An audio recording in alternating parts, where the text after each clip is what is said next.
अस्सलामु अलैकुम नन्हे बच्चों, उम्मीद है आप सब लोग खैरियत से होंगे। आज मैं आपके लिए एक कहानी लेके आई हूँ जिससे आप ज़रूर कोई ना कोई सबक सीखेंगे। तो आइए शुरू करते हैं आज की कहानी। आज की कहानी का उन्वान है नन्हा जुगनू जो रोशनी ना कर सका। एक दफ़ा का जिक्र है, एक जादुई जंगल में एक नन्हा सा जुगनू रहता था जिसका नाम फेलिक्स था।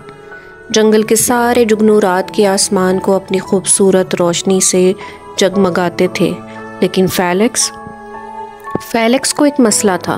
वो चाहे कितनी भी कोशिश कर ले, उसकी रोशनी नहीं जलती थी। हर शाम जब सारे जुगनू खेलने निकलते, फेलिक्स अपने पर फड़फड़ाता और अपनी रोशनी करने की भरपूर कोशिश करता। वो अपनी आंखें बंद करता और पूरी ताकत से फड़फड़ाता, मगर फिर भी कुछ नहीं होता। उसका नन्हा सा जिस्म अंधेरे में डूबा रहता। एक शाम फेलिक्स एक ऊंचे दरख्त की चोटी पर जा बैठा और उदासी से नीचे देखने लगा। मैं क्यों रोशनी नहीं कर सकता? उसने सोचा, मेरे साथ क्या मसला है। उसी वक्त एक अक्लमंद बूढ़ा उल्लू जिसका नाम ओलिवर था और वो उसी दरख्त में रहता था, फेलिक्स की उदासी भांप गया। हो, ओलिवर ने अपनी बड़ी पीली आंखों से झांकते हुए कहा, इतने उदास क्यों हो नन्हे दोस्त? फेलिक्स ने आह भरी, मैं एक ऐसा जुगनू हूँ जो रोशनी नहीं कर सकता। मैं अपने दोस्तों की तरह जगमगाना चाहता हूँ, मगर मेरी रोशनी नहीं जलती, चाहे मैं कितनी भी कोशिश कर लूँ।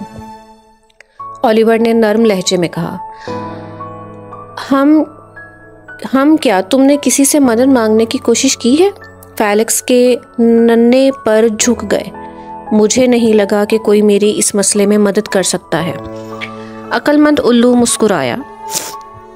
कभी कभी हम सोचते हैं कि हमें सब कुछ अकेले करना है, लेकिन बहुत सी चीज़ें दूसरों की मदद से आसानी से हो सकती हैं। क्यों ना अपने दोस्त से मदद मांगो। अगली शाम जब सारे जुगनू इकट्ठे हुए तो फेलिक्स झिझकते हुए अपनी दोस्त लूसी के पास गया, जो जंगल की सबसे ज़्यादा चमकने वाली जुगनू थी। लूसी, उसने झिझकते हुए कहा, मुझे तुम्हारी मदद चाहिए। मेरी रोशनी नहीं जलती और ये मुझे बहुत उदास कर रही है। लूसी ने गर्मजोशी से मुस्कुराते हुए कहा, बिल्कुल फेलिक्स, हम सब तुम्हारी मदद करेंगे। चलो एक साथ कोशिश करते हैं। लूसी ने दूसरे जुगनुओं को बुलाया और जल्द ही वो सब फेलिक्स के इर्द गिर्द जमा हो गए। उन्होंने एक बड़ा रोशन दायरा बनाया जिससे आज आसमान जगमगा उठा। अपनी आंखें बंद करो फेलिक्स, लूसी ने नरमी से कहा। अब एक गहरी सांस लो और अपनी जिंदगी के सबसे खुशगवार लम्हे में सोचो।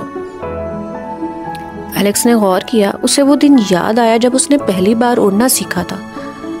हवा की हल्की हल्की सरसराहट उसके परों को छू रही थी और उसका दिल खुशी से धड़क रहा था। जब वो पहली बार हवा में उड़ रहा था, उसके चेहरे पर मुस्कुराहट फैल गई।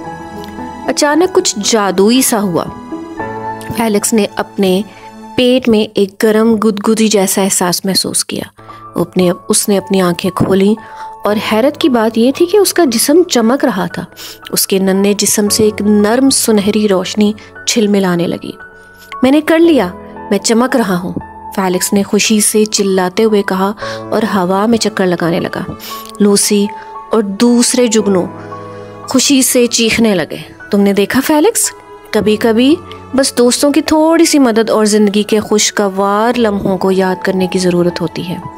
फेलिक्स बेहद खुश था, न सिर्फ इसलिए कि वो अब चमकने लगा था, इसलिए भी कि उसे ये एहसास हो गया था कि उसके दोस्त उसकी कितनी परवाह करते हैं। उस रात के बाद फेलिक्स को कभी अकेलापन महसूस नहीं हुआ। जब भी उसे मदद की ज़रूरत होती, वो जानता था कि उसके दोस्त हमेशा उसके साथ हैं, जैसे वो भी उनके लिए हमेशा मौजूद रहेगा।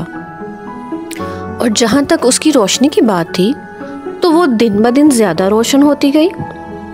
तो कहानी का सबक ये है बच्चों कि कभी कभी हमें सिर्फ दूसरों की मदद और ज़िंदगी के खुशगवार लम्हों को याद करने की ज़रूरत होती है, ताकि हम अपनी अंदरूनी रोशनी पा सकें। दोस्ती और मेहरबानी से अंधेरे भी जगमगा उठते हैं। मुझे यकीन है बच्चों कि आपने इस कहानी से ज़रूर कोई सबक सीखा होगा। उम्मीद है आइंदा भी आप मेरी इन कहानियों को सुनते रहेंगे और मुझे सराहते रहेंगे।